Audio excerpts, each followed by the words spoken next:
Hello friends, schoolsteps.in welcomes you again. In this tutorial, we'll continue with the stacking notifications. We will also talk about the summary notifications in this tutorial. Let's do it. Open Android Studio, expand Mobile, expand Java, expand Package Structure and open the main activity. In the main activity last time we worked on the notify me method. Let's work further on it. Right here, let's create a summary notification.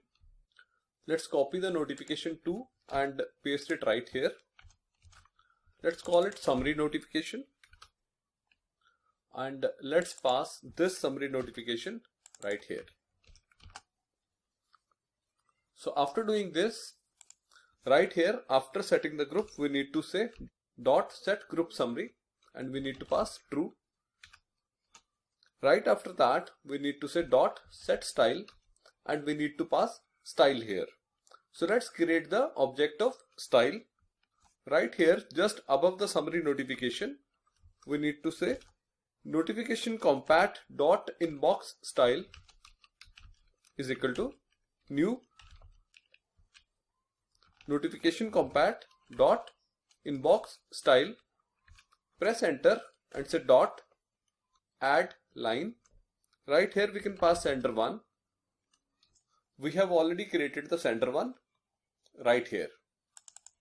In the similar way, let's create another line, say dot add line and say sender 2. After adding the two lines, we need to say dot set big content title. Right here we can say ID plus space new emails. After setting the big content title, press enter and say dot set summary text. Here let's say info @schoolsteps.in and in the end press semicolon.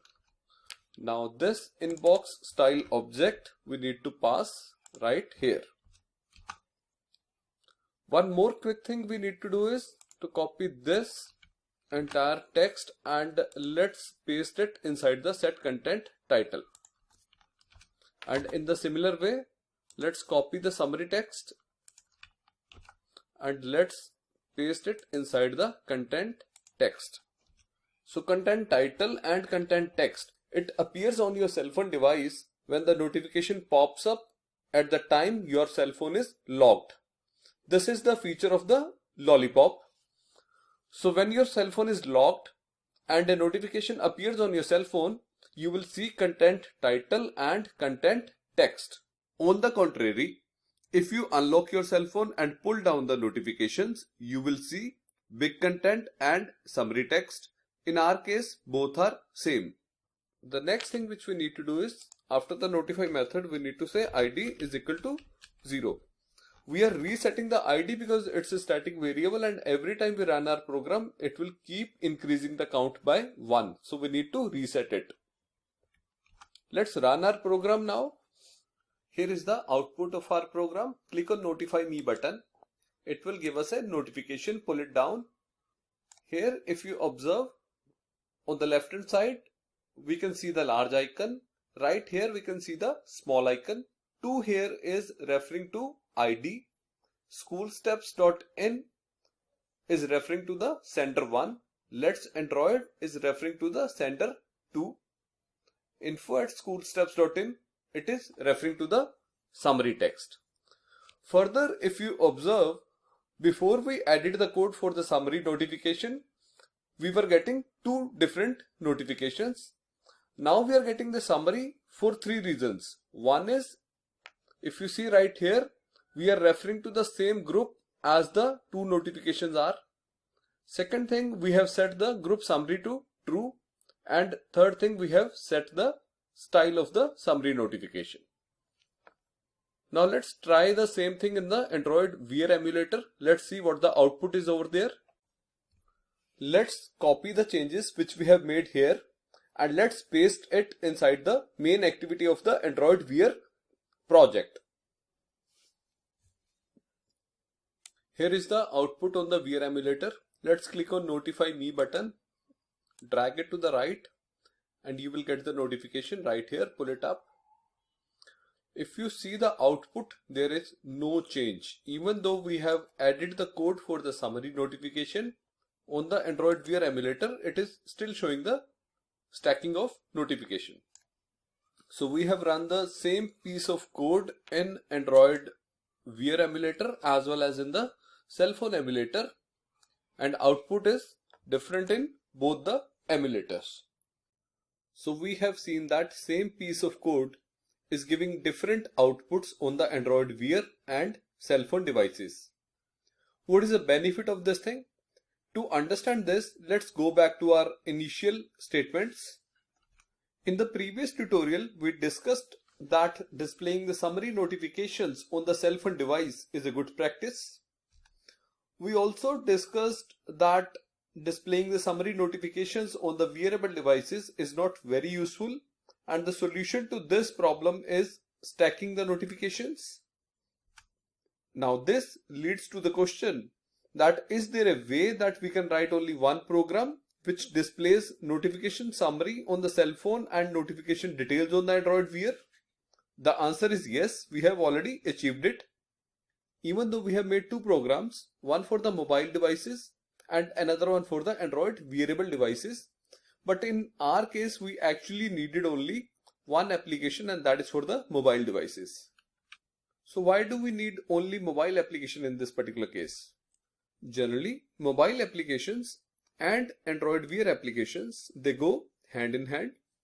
In case of notifications, generally, we prefer to sync the notifications on the cell phone device with the Android Wear device. And that is why we need only mobile application here.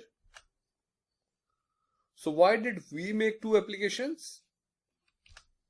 It was just for your understanding only, and in our case, as I already said, mobile application is sufficient. So now let's run the mobile application on the cell phone device directly, and let's sync the mobile notification with the Android Wear emulator.